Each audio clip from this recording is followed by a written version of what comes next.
Though the European war held first priority, the U.S. by mid-1942 was ready to settle a score with Japan. In June, the Japanese were en route to attack the American island of Midway, due east of Hawaii. But this time, the U.S. was armed and waiting. When the invasion came, not a single plane was caught off guard on the ground.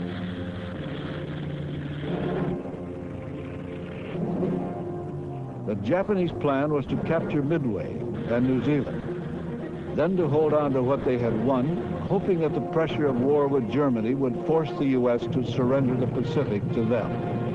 In this calculation, they were to be gravely mistaken.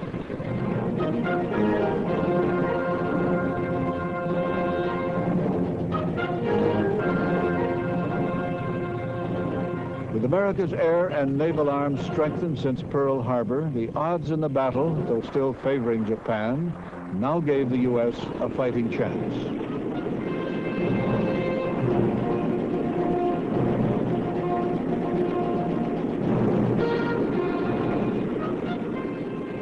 This was not to be a traditional naval battle, but a contest of planes against planes, bombers against ships.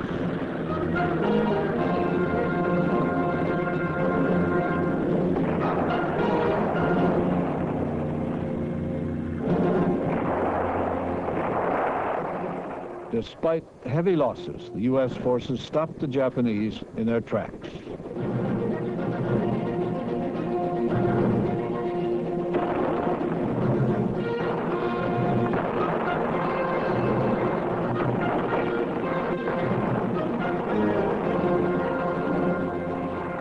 In a single afternoon, the momentum of the war was reversed. Before Midway, Japan never lost a major battle. After Midway, it never won another.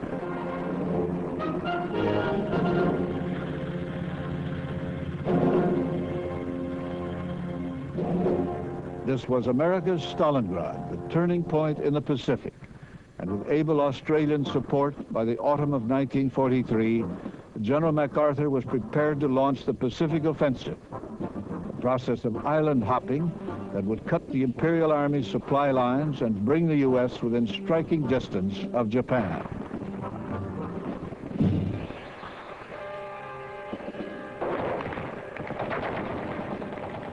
This was Tarawa, a speck on a map in the South Pacific.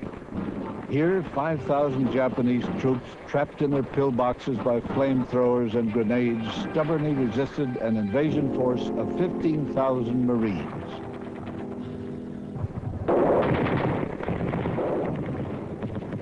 Under orders to fight to their death, only 100 Japanese survived.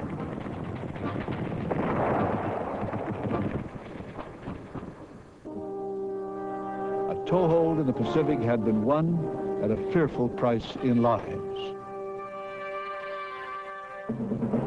Tenderness, mercy had little place here. This was the grim face of war.